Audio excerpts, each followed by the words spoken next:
You are listening to Killer. This is the Golden State Killer Victim Impact Statements, Part 2. Lock your doors, bolt your windows, and turn off the lights. We're about to begin.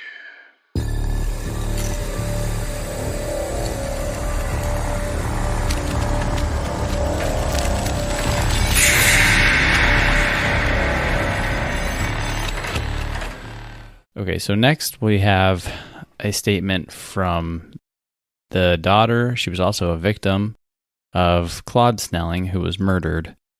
I believe this was the Golden State Killer's first suspected murder victim. This was all when Beth was at home and the Golden State Killer tried to abduct her from her house. At this point, Beth was being drugged from her home and a struggle ensued, and her father, Claude, ends up getting shot and killed, but she'll tell you the story in her own words. Have a listen. Admitted the uncharged acts as follows.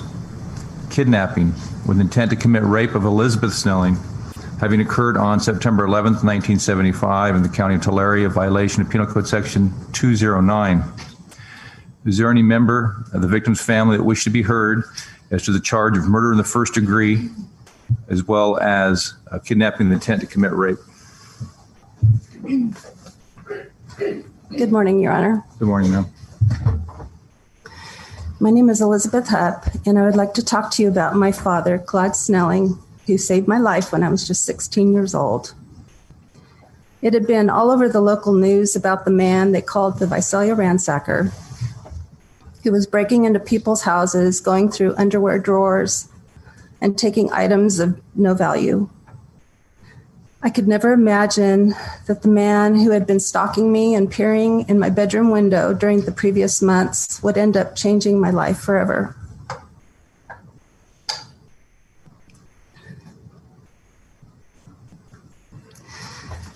My father caught him twice peering in my bedroom window when he came home from teaching night school and tried to chase him down but was unable to catch him.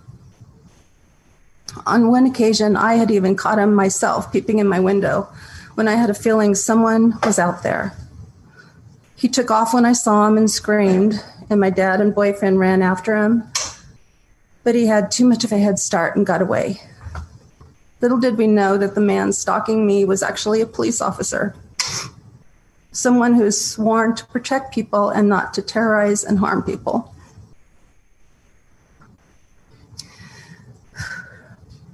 On September 10th, 1975, I went to bed like any other night without a care in the world.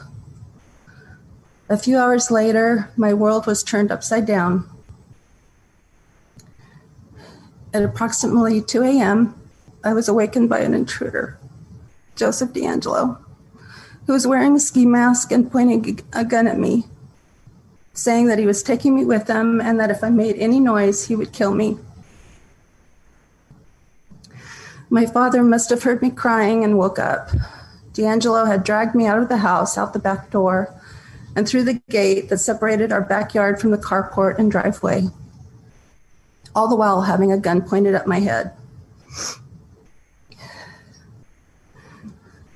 When we were under the carport, I heard my dad yell something and saw him pause in the kitchen just for a moment before he charged out of the house through the back door near us. DeAngelo fired 2 shots, hitting my dad. He then turned the gun on me as I was down on the ground. My only thought was, this is it, and put my head down, expecting him to kill me. Instead, he started kicking me in the head and face, then ran off down the driveway. I ran back into the house to find my dad had collapsed at the front door and my mom hovering over him.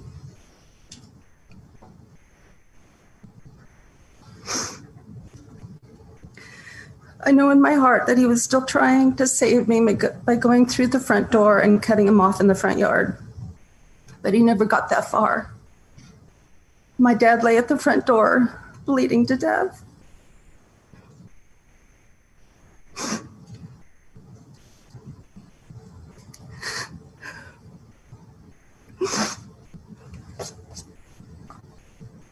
and ended up dying on the way to the hospital.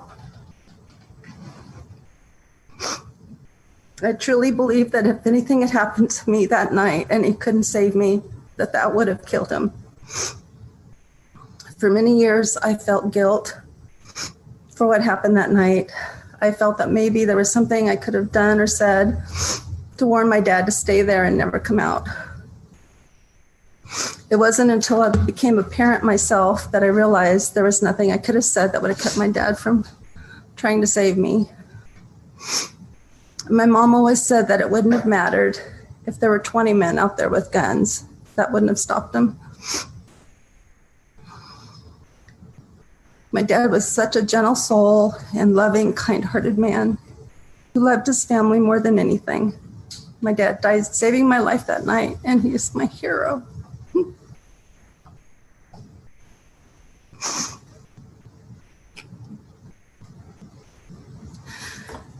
My dad and I were always very close, and I loved him so much. We loved to go hiking in the mountains together, and we had some great talks. He was such a wonderful dad, was never judgmental and wouldn't preach to me. Instead, through talking about a situation I was dealing with, whether it was school, friends, or boys, he would help me figure things out on my own. My mom and dad both had a very strong faith in God, and we were always very active in the church.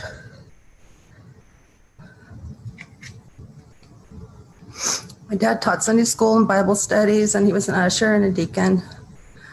However, his faith and goodness did not end at the church doors. It filled every part of his personal life with his family and friends, and his professional life as a journalism professor at College of the Sequoias with his colleagues and students. I believe he absolutely loved every aspect of his life. Our strong faith in God is what helped my mom and me and my two brothers, who were just 14 and 7 at the time, get through the tough years following my dad's death. We somehow managed to stay in the same house, but with added security. I slept in my mom's room for the next year because I was too afraid to sleep in my bedroom and be by myself. Knowing that my dad's murderer was never caught and was still out there somewhere left us all feeling very vulnerable. I was told by the detectives that since I was the only living witness to my dad's murder, there was a chance he could come after me. The police gave us extra security and patrolled our neighborhood every night to keep watch on our home, but I still lived in fear. Eventually, with God's help and the love and support of our family, friends, and our church family, our fear and grief lessened with time, and we started getting on with our lives. My mom never worried that the murderer was not caught. She always said he would face judgment from God eventually and turned it over to him. I started to believe that myself as well, and I didn't want to waste my life worrying that he was out there and could come back.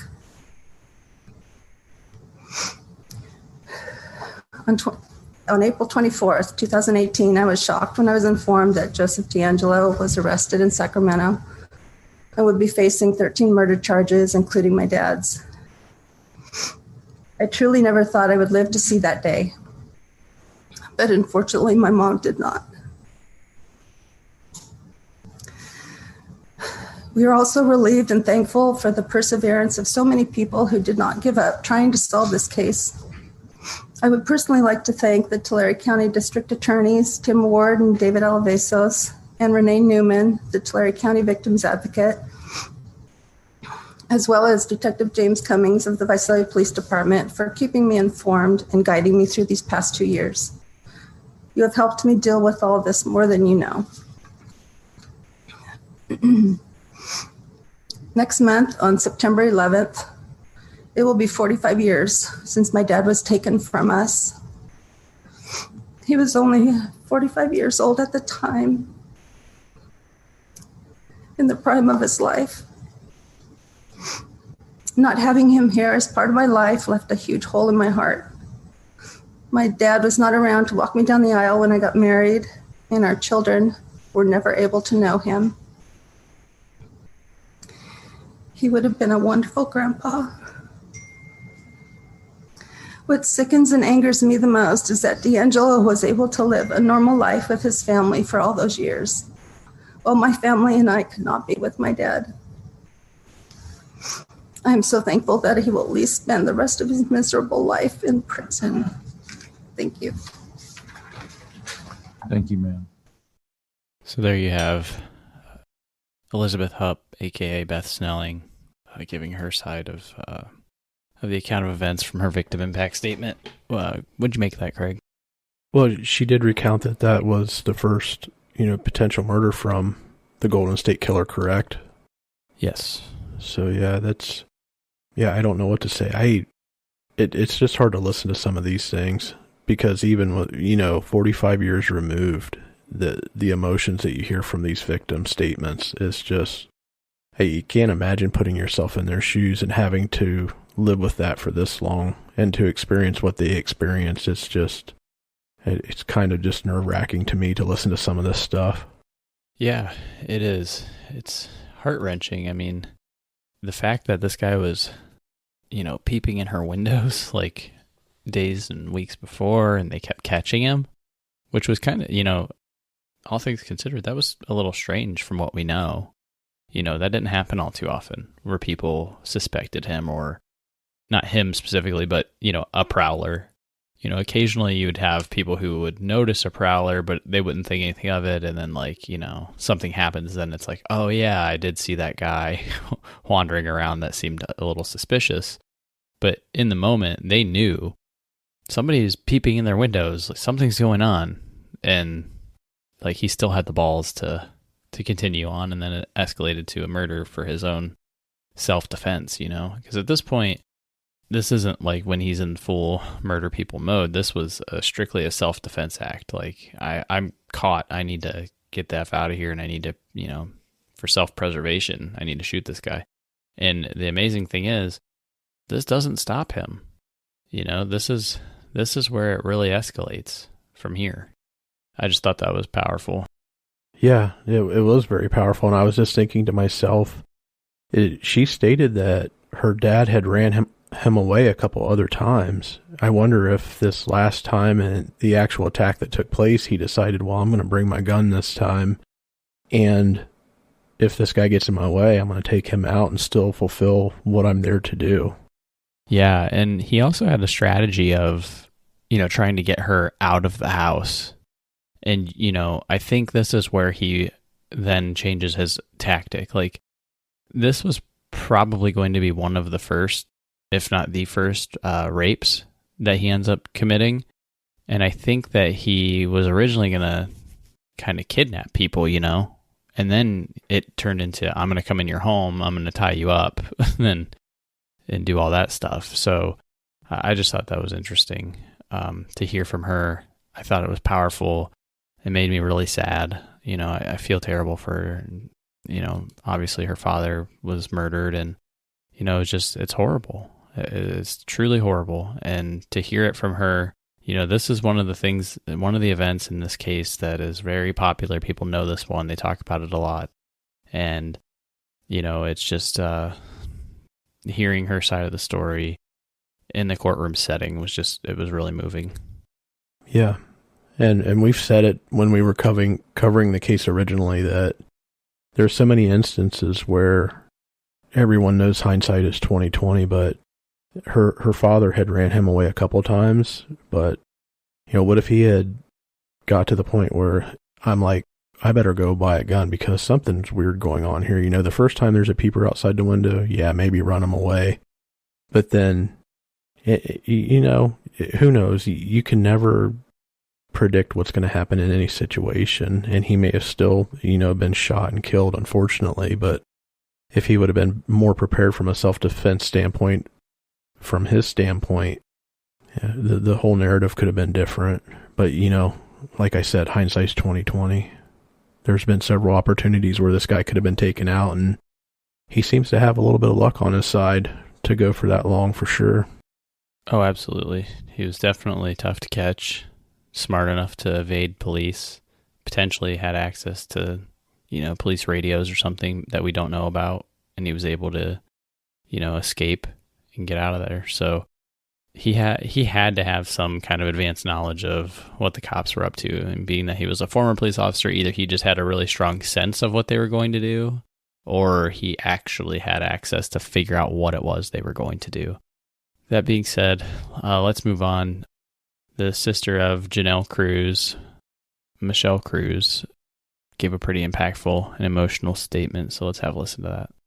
Joseph DeAngelo is the one responsible for Janelle's death 34 years ago, when he snuck into our family home on the evening of May 4th, 1986. I wonder if he recalls. Janelle was dead shortly after, which was May 5th, 1986. I wonder if he remembers the details. I wonder if he remembers Janelle, my sister, fighting him off. She was fighting for her life. My question is why? Why? I wonder why Janelle.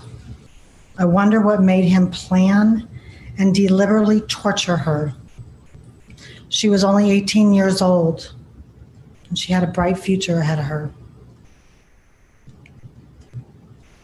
Janelle was my big sister and only 1 year older than me. She was the one person who always had my back for 17 years of my life. Janelle and I were very close. She was my best friend. She was what I knew. When Joseph DeAngelo took Janelle's life away, I lost my identity. He beat and tortured my sister brutally. My sister had a lot of hard times growing up, but she was finally on a good path. She had dreams of going to college, living in her first apartment, getting married, having children, and so many more things. Joseph DeAngelo took all that away from Janelle the night he brutally raped and murdered her. Not only did he take all that away from her, but he also took dreams away from me and my mom. My 5-year-old brother never got the chance to grow up with his big sister. But during the next 32 years, Joseph DeAngelo got married, raised his children, bought a home, went on vacations, and became a grandfather. He basically had a good, full life. On the other hand, I will never be an aunt. My kids will never have cousins. My mom will never see her daughter go to college or get married. Joseph DeAngelo took everything from us. He's a selfish, sadistic, calculating, cruel, pathetic piece of scum. What he did to my sister on May 4th, May 5th, 1986 was more than evil. He brutally beat my sister beyond recognition. And because of this, she had a closed casket funeral. No normal person can do what he did to Janelle, and I feel sorry for his soul. Before May 4th, May 5th, 1986, Janelle and I had a lot of friends. We were into music and going to the beach. We were living a good life for the most part. One of our favorite songs was Mr. Blue by Yaz, but we had many favorites. The night he tortured and killed my sister, she had the radio on, listening to music. It was still on when her lifeless body was found on her bed. When Joseph DeAngelo was finished, he took all the bindings off her wrists and ankles, but the marks were still visible. Janelle recently had her braces taken off just before he bashed her teeth out. They were in her lungs and in her hair. For 34 years, I've struggled with the vision of the torture he put her through that night. It haunts me daily, and I cry for her all the time, even today. I wonder if Joseph DeAngelo has any remorse. After I got the call and was told my sister was murdered, I came home from Mammoth Mountain, where I had been on a skiing vacation. I came home, but I was never really able to come home again. I was 17 years old and I had nowhere to go. My house was taped off, so I stayed in hotels and at friends' house until I was able to rent a room in someone else's home. I did not return to high school, but I eventually was able to get my degree. I lost most of my friends because no one knew what to say to me after that monster murdered my sister. That unforgivable act completely turned my world upside down. We had no more holidays or family get-togethers. He ruined that too.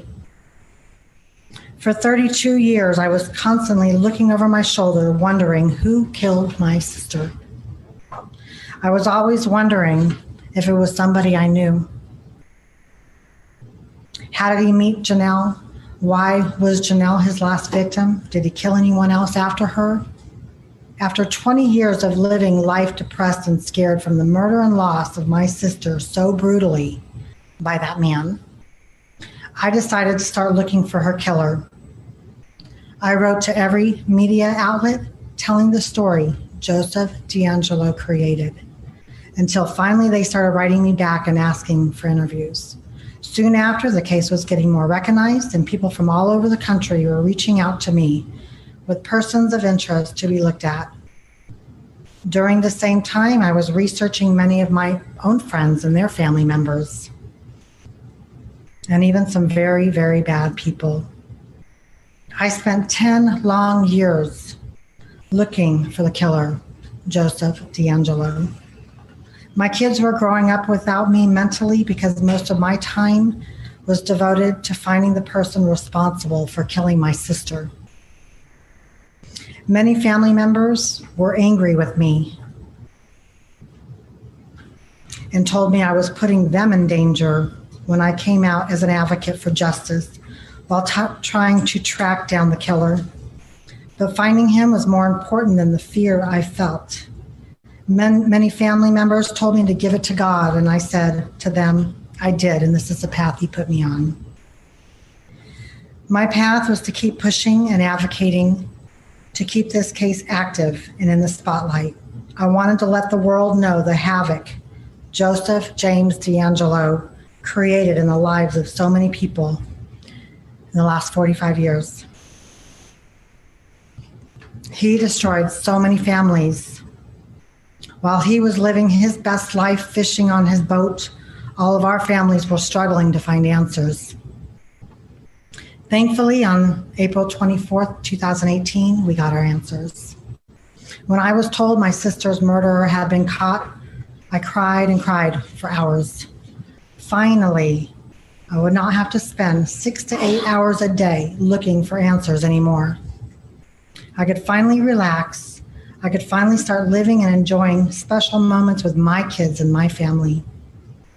I could stop looking over my shoulder in fear of him sneaking up on me.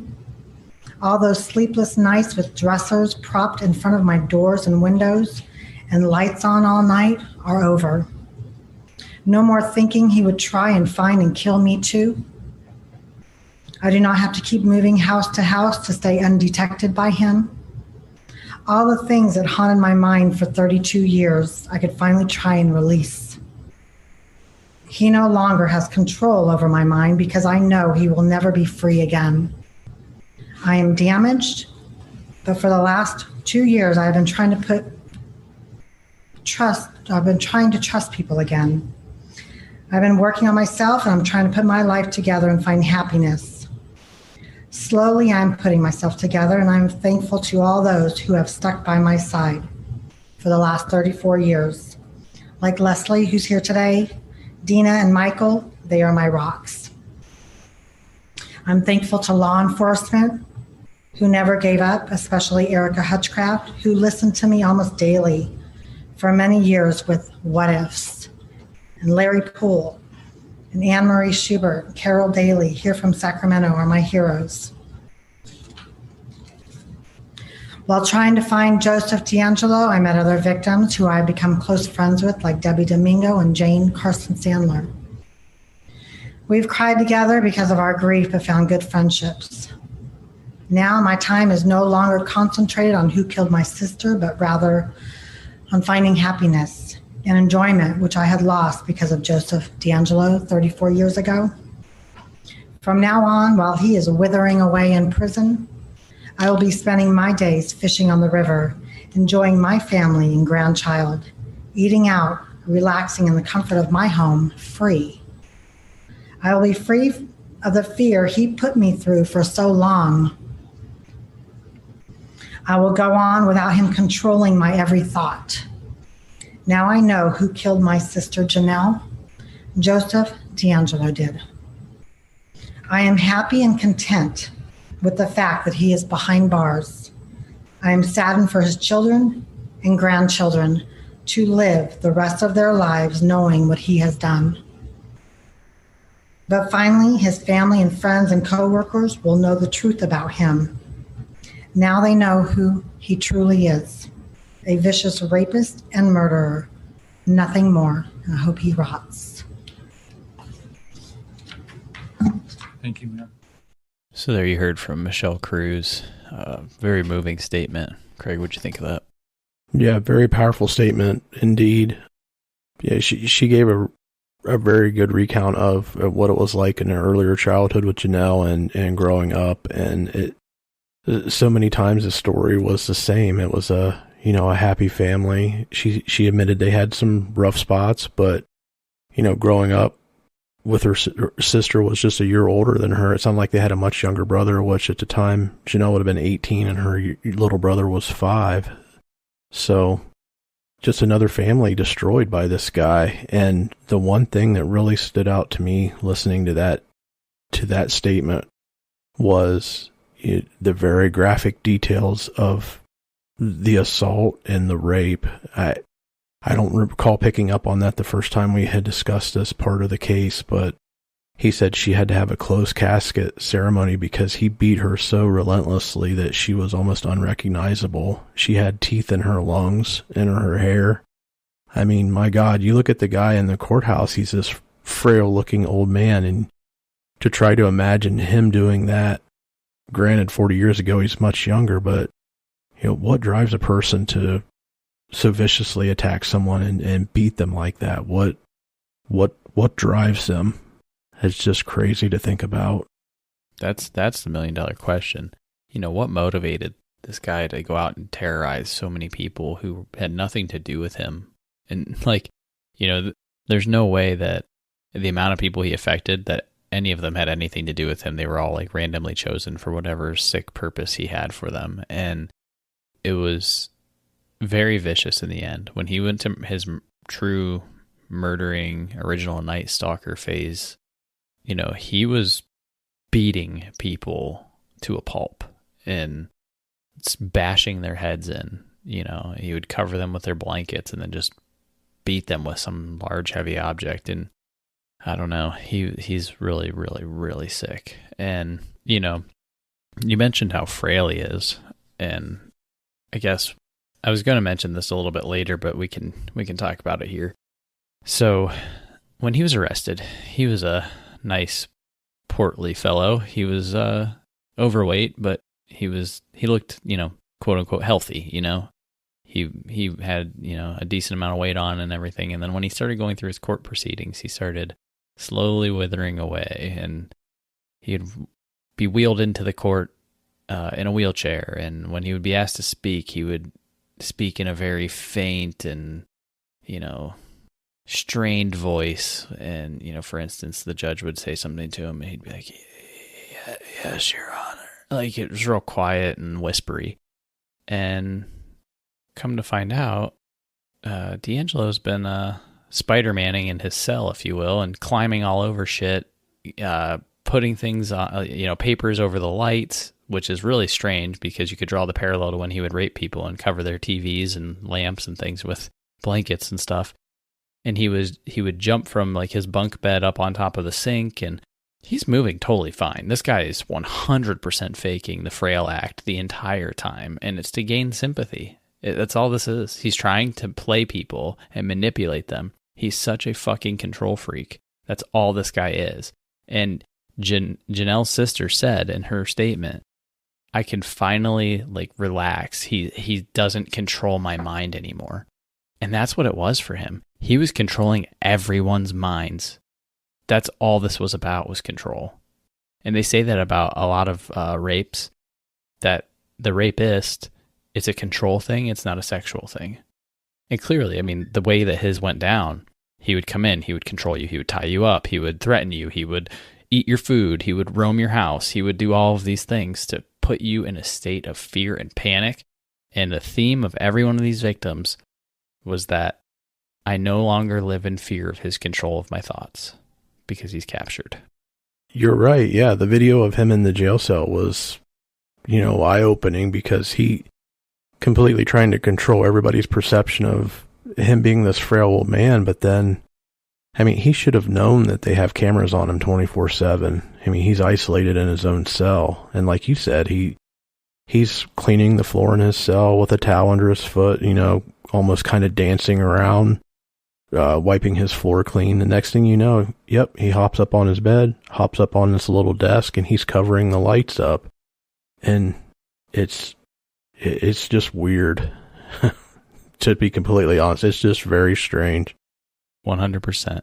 So, moving on from Michelle's statement, Joe's defense attorneys take their shots at reading some letters that were provided to them on behalf of DeAngelo. And these are letters, kind of stating what kind of man he was in the eyes of some of his friends and family. Have a listen. This is from his sister. I feel moved towards writing this so that my brother Joe will know that my love for him will never go away. That's to say also that my sadness does not fade regarding the charges against him. As I think back and try to more clearly understand it all, so many things come to mind. Don't misunderstand that I am searching for an excuse for it all, because I'm not. I do more or less blame our father in part. He was a stern military career man and also a womanizer. He was also responsible for causing abuse in our family, mainly being hard on Joe and our mother. Both mental and physical abuse was usually directed to them. It got to be more than I and my siblings could stand, so we all chose to leave home at early ages. I left at 15, and my siblings followed before any of them turned 18. There were so many other things that Joe faced, and I'm sure he couldn't cope with it all. Of course, it will never justify what has happened, and I can only express my deepest sympathy to all of the survivors and to the families of the victims. May God bless each of you. This is from a niece. Joseph James DeAngelo is my uncle, not by blood, but by marriage. I've known him my whole life. I was in their wedding when I was 5. I've lived with them on and off throughout the years. Spent all summers with them and most weekends. If I couldn't get there by bus, Joe always came and got me. Life with them was good. It was a dream. My life for once felt normal. My home life was troubled. I was verbally and physically abused by my dad. I didn't want to live anymore. It was just torture. Joe stepped in and said she can live with us. That was the beginning of my new life with Joe. He saved my life. I didn't know how good life could be. He taught me everything, always taking me out for driving lessons. He was so patient. Just try again, he'd say. I wasn't used to that. I'm used to getting yelled at and hit for making mistakes. Joe was kind and loving. He played games with me. Joe, out of anyone in my life, has always been my favorite person. I always wished he were my dad. He made my life peaceful. He is a part of why I am good, kind, and loving person I am today. This is my story. This is the truth. I'm thankful I had him in my life. I wouldn't be here today.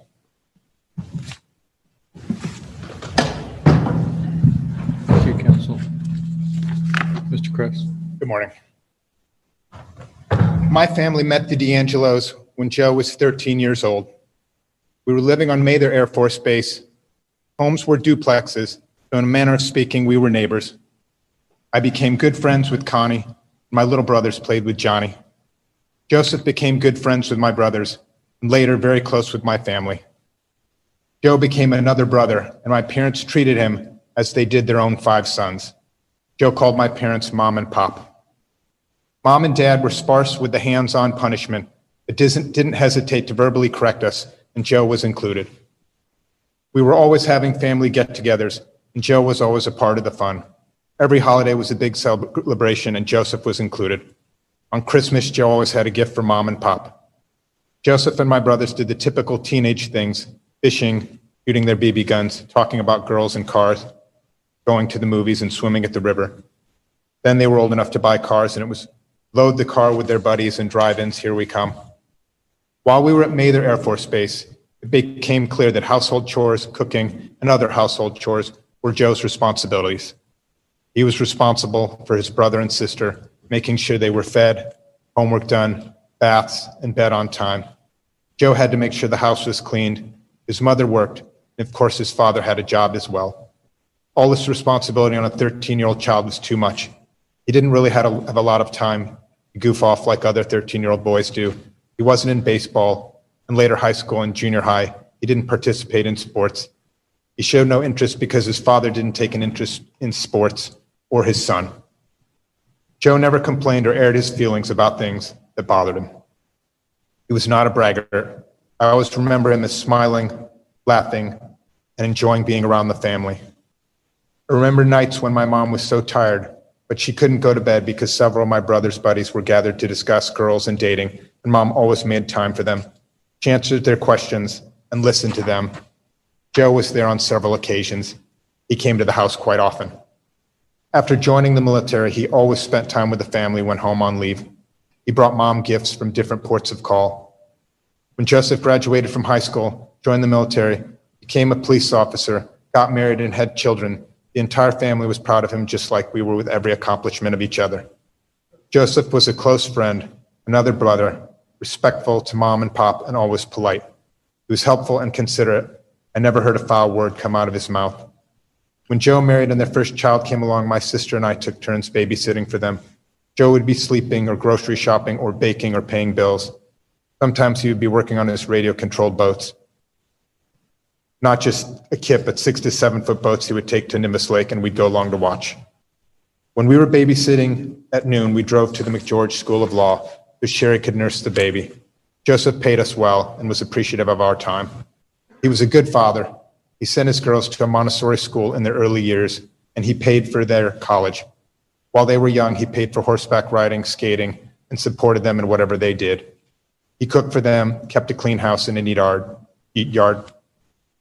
Through all this, Joe never forgot to visit Mom and Pop and come to the house on holidays. When Mom and Dad passed away, he came to visit my sister, and I cried. He always told us before he left, "Let me know if you need anything. If there's anything I can do." He always left us hugs when he arrived and left.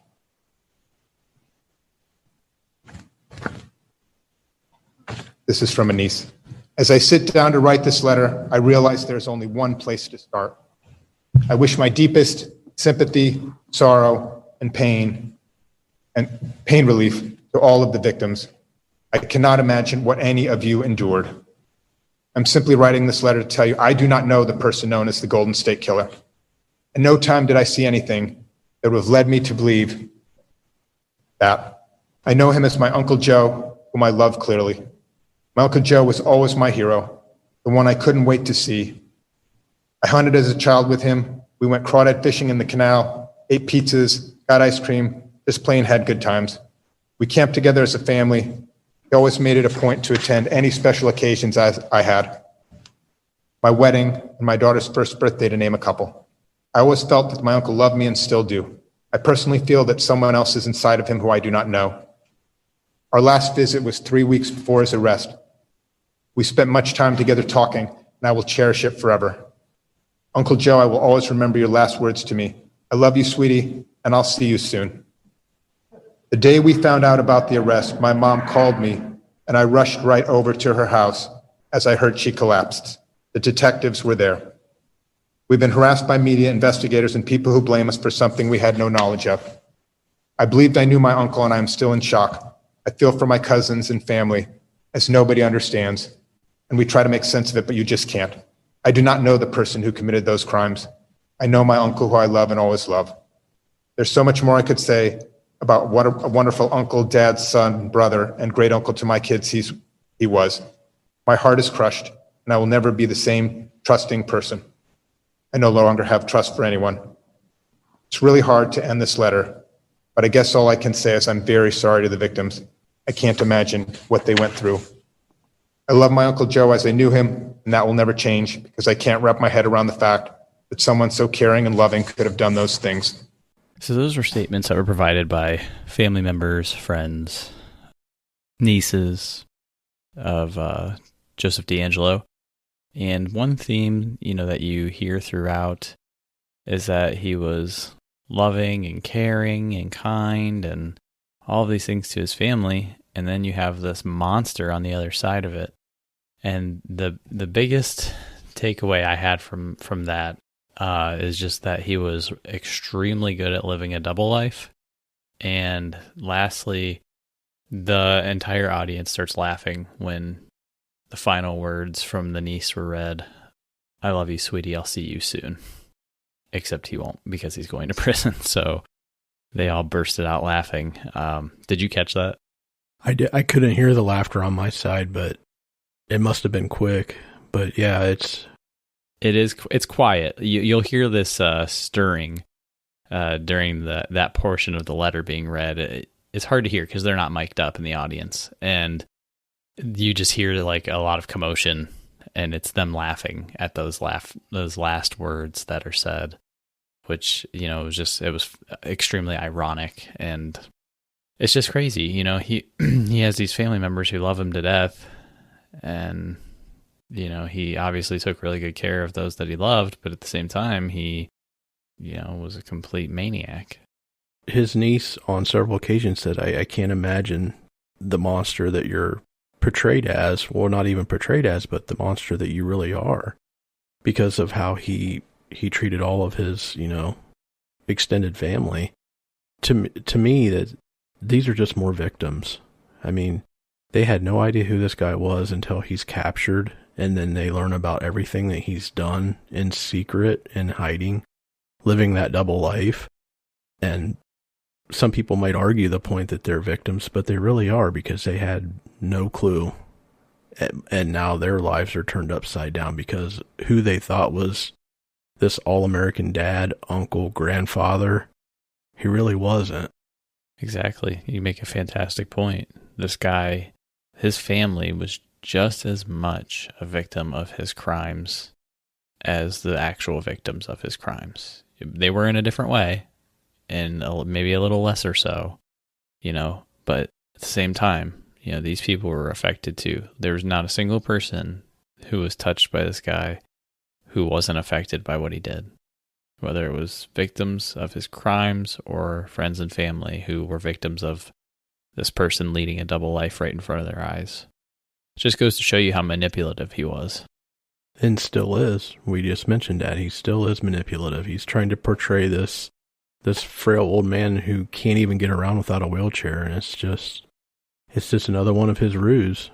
He's perfectly, for a 74-year-old man, he is very healthy, very flexible, very nimble, and can still, I hate to say it, but if he was still free and had not been captured, if he got that inkling to do this again, maybe not at his age, because I'm sure his strength has declined, but he could still harm someone. Oh, he absolutely could. 100%. You're 100% right. And, it goes back to something Paul Holes was saying the entire time after they captured him. This guy was on a motorcycle doing, well over the speed limit, just flying around, doing God knows what. He was jumping around in his garage. He was while they were watching it. Like, he was doing all of these things. Just, he wasn't a frail old man. And they were nervous when they went to capture him that he could do something, you know, and they took it extremely seriously. He wasn't just a guy sitting in a wheelchair. You know, he was fully capable of causing harm to somebody if he had the ability to. He could have. And they took him very seriously, and they should have. And, you know, he clearly has the abilities to do harm, and he deserves to rot in the rest of his days in prison, which is, I mean, it's kind of, if anyone deserved the death penalty, it's this guy. And unfortunately in California, they took that away. And at the expense of having an extremely expensive trial with the same outcome, you know, he just pled guilty, and here we are. So you have some audio regarding the sentencing. Do you want to get into that? Yeah, we'll roll right into that. The sentencing part of the trial is very long, but there are some comments at the beginning and the end that I really wanted to highlight from the judge. So we might do a little bit of skipping around, but here we go. As he has desired since the beginning of this case, Mr. DeAngelo has accepted responsibility for his crimes by pleading guilty and has even admitted uncharged crimes. He's now prepared to be. Thank you. Thank you, Mr. Cruz. With respect to the approval of this disposition, the court approves of this plea. I have considered the comments of counsel, the facts in this case, as well as the overall circumstances of this disposition. I've considered the defendant's age, the fact there are inmates currently on death row and have been so for 30 years. I have considered the fact that there is currently a moratorium on the death penalty in California. Furthermore, this disposition does give survivors and their loved ones an opportunity to have their words heard, not to endure the unimaginable emotions that they would experience by sitting through such a trial. Finally, with this resolution, the California taxpayers have been saved tens of millions of dollars. For the reasons stated, the court approves of this plea. However, the court is not saying that Mr. DeAngelo does not deserve to have the death penalty imposed. It merely means the court feels it would never come to pass. In truth, all the parties should be commended in reaching this resolution, for the result of this trial and a plea of guilty is the same. Mr. DeAngelo will spend the rest of his natural life and ultimately meet his death confined behind the walls of a state penitentiary. I generally don't make comments at sentencing, but I am going to make an exception. Having approved of this plea, I will now move on to the imposition of sentence. Mr. DeAngelo, I've listened for the last 3 days from the people you've terrorized and their friends and their family. Their impact statement will always be with me. I was moved by their courage, their grace, their strength, all qualities you clearly lack. I know whatever words I say today will pale in comparison to the words the survivors have spoken. They need to be said. The fundamental principle of law that justice delayed is justice denied is no truer than in this case. But for the dogged persistence and perseverance of law enforcement, their survivors, their families, and citizen detectives, this case may have remained unsolved. There are many heroes like Carol Daly, Paul Holes, Michelle McNamara, and many heroes that I don't even know that brought this day here. I have little doubt, but for the tenacity and unwavering quest for justice exhibited by Sacramento District Attorney's Office, Emery Schubert, you may have escaped earthly justice altogether. If I listened to the survivors and I've watched you, I could not help but wondering, what are you thinking? Are you capable of comprehending the pain and anguish you have caused? To quote the great American novelist and California native John Steinbeck, to a man born without a conscience, a soul-stricken man must seem ridiculous. To a criminal, honesty is foolish. You must not forget that a monster is merely a variation, and that to a monster, the norm is monstrous. Mr. Steinbeck seems to think that monsters are born and not created. I'm not so sure, but one thing I do know, when a person commits monstrous acts, They need to be locked away where they can never harm another innocent person. It is my sincere hope that with the opportunity to be heard these last few days and the sentence to be imposed, the survivors will find some resolution, find some peace, and hopefully find some justice, however imperfect. Mr. DeAngelo, I sentence you to the following. Count 1, the charge of murder in the first degree of Claude Snelling, a violation of Penal Code Section 187. The court hereby sentences the defendant to imprisonment for life. By operation of law, the minimum parole eligibility for this offense is 7 years.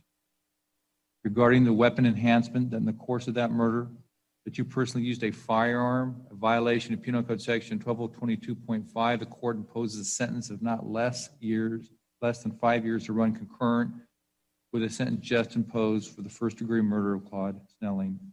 Count 1 will run concurrent with a sentence to be announced in count 2 by operation of law.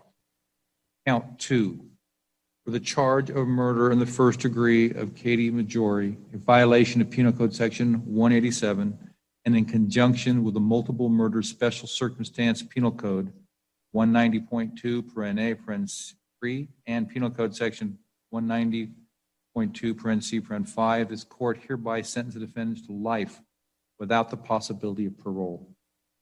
Regarding the weapons enhancement, that in the course of that murder, the defendant personally used a firearm, a violation of Penal Code Section 12022.5, the court imposes a sentence of 2 years to run concurrent with a sentence just imposed by operation of law. The sentence in count 2 is to run concurrent with the sentences on all pre-1979 offenses. However, the life without the possibility of parole sentence as to counts 2 will run consecutive to all post-1979 life without the possibility of parole sentences in counts 4 through 13 and count 26.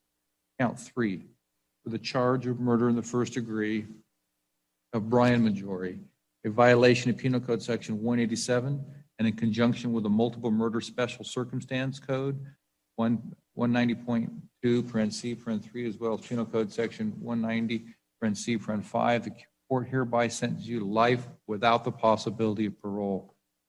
Regarding the weapons enhancement, in the course of that murder, the defendant personally used a firearm, a violation of Penal Code Section 122.5. The court imposes a sentence of 2 years to run concurrent with a sentence just imposed by operation of law. The sentence in count 3 to run concurrent with count 2 by operation of law. Count 4, for the charge of murder in the first degree, Deborah Manning, a violation of Penal Code Section 187, a murder having been committed while engaged in the commission of a rape, violation of Penal Code Section 190.2 paren C paren 3, and burglary, violation of Penal Code Section 190.2 paren C paren 3 paren 5. The court hereby sentenced the defendant to an additional life without the possibility of parole. Regarding the weapons enhancement, that in the course of that murder, the defendant personally used a firearm, a violation of Penal Code Section 122.5. The court imposes an additional sentence of 2 years to run consecutive. The sentence to count 4 to be served consecutive to count 2 and consecutive to sentence to be imposed in counts 5 through 13 and count 26. The aggregate sentence for Joseph James DeAngelo is the following. Counts 2 and 14 through 13, he's committed to the state prison for the indeterminate term of 11 consecutive life sentences without the possibility of parole. The sentence to run consecutive to the indeterminate life term for count 26. The weapons enhancements in counts 4, 5, 7, and 26 consist of an aggregate determinate term of 8 years to run consecutive. Another way to state the sentences as follows. Mr. DeAngelo is sentenced to a total of 11 life without the possibility of parole sentences, plus an additional life sentence, plus an additional 8 years. This is the absolute maximum sentence the court is able to impose under the law.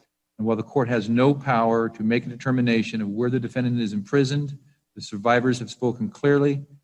The defendant deserves no mercy.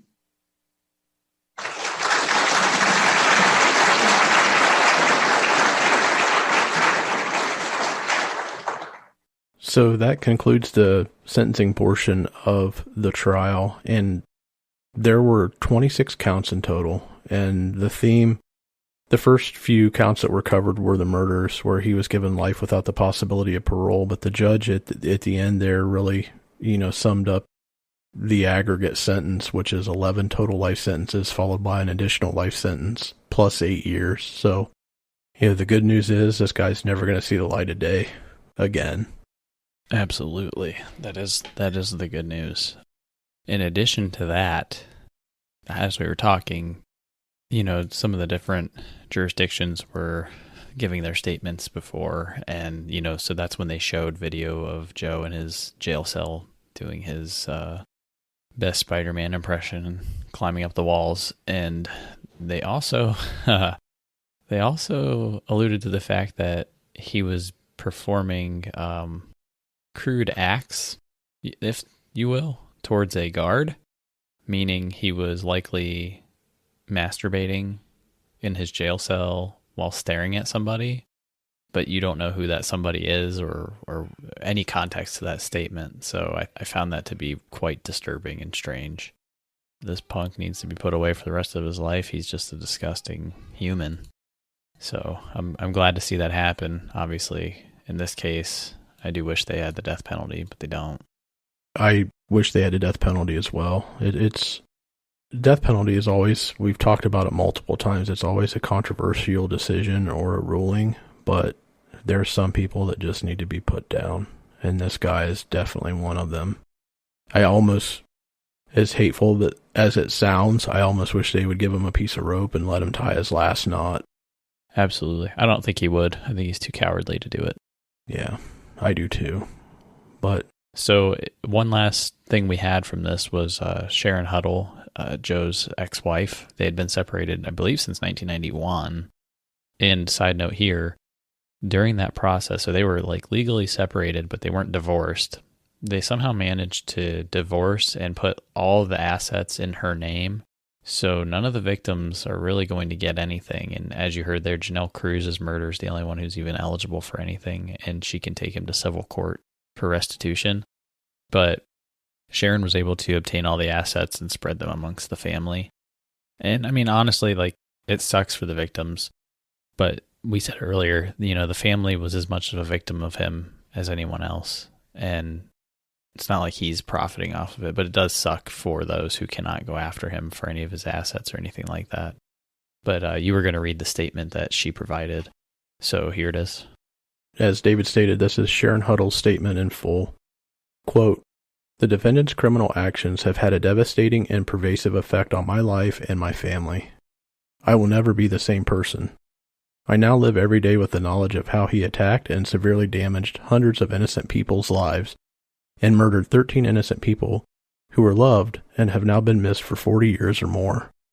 I live every day with post-traumatic distress, where any unexpected noise or movement of any person or object can be perceived by my mind as a threat to me. Simple everyday experiences such as a car moving from one lane into another lane behind your car can bring fear to me. Once, while shopping at Trader Joe's grocery store, a hand touched my forearm while I was looking into a freezer. My heart began to race, and my body jolted. I was terrified that I was about to be harmed, when in reality, someone I knew just wanted to say hello to me. I have lost my ability to trust people. I trusted the defendant when he told me he had to work, or was going pheasant hunting, or going to visit his parents hundreds of miles away. I worked graveyard shifts at Jack in the Box fast food restaurant and at Placer County Juvenile Hall. At times I studied late into the night at my law school. When I was not around, I trusted he was doing what he told me he was doing. Now, without the ability to trust, my relationships with other people are severely impacted. I wish that nothing I say here will detract from any person's impact statement." End quote. That was Sharon Huddle's statement in full. She's also went on to say that I'm sure she's been harassed by the media relentlessly, but I think this is one of the only full statements that she's given. She may have given a brief one in 2018 when he was captured, but she's time and time again asked for her family's privacy. Yeah. The one thing out of that statement that I wanted to mention was she talked about how she trusted he was doing what he was saying he was doing. and he mentioned he would go visit his parents hundreds of miles away. That likely lines up with when he would go to Southern California, stalk victims, and then eventually murder them. And, you know, it's just, it's sick. It's incredibly sick. And I believe her. I don't know how much she knew. This guy was so secretive, and he was really good at covering his tracks for law enforcement. You know, you don't commit over 50 rapes and not get caught by being sloppy. So, you know, he had to have been able to keep it from his wife at the time. And maybe she suspected something, wasn't able to prove it, and then that's when she, you know, finally separated from him. Or he was just that much of a freaking maniac that she, I mean, imagine. There's a realistic scenario here where this guy is just that batshit crazy that you just can't be married to him. I don't know why they stayed separated versus divorcing.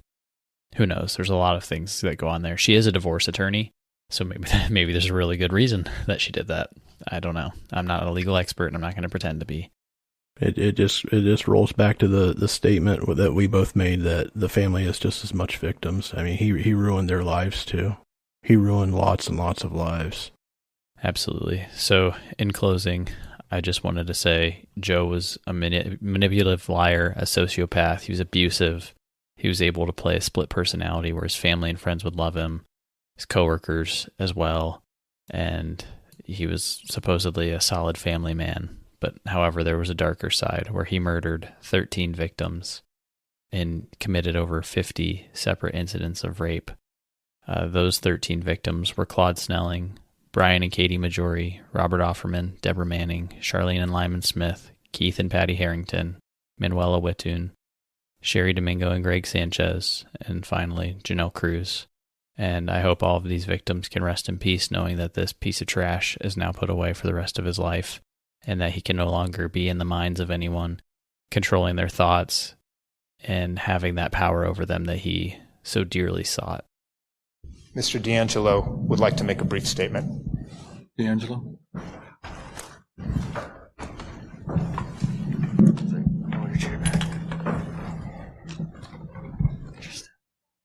I've listened to all your statements, each one of them.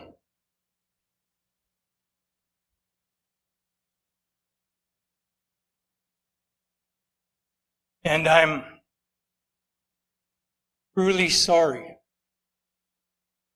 to everyone I've hurt. Thank you, Your Honor. Thank you, sir. Stay safe.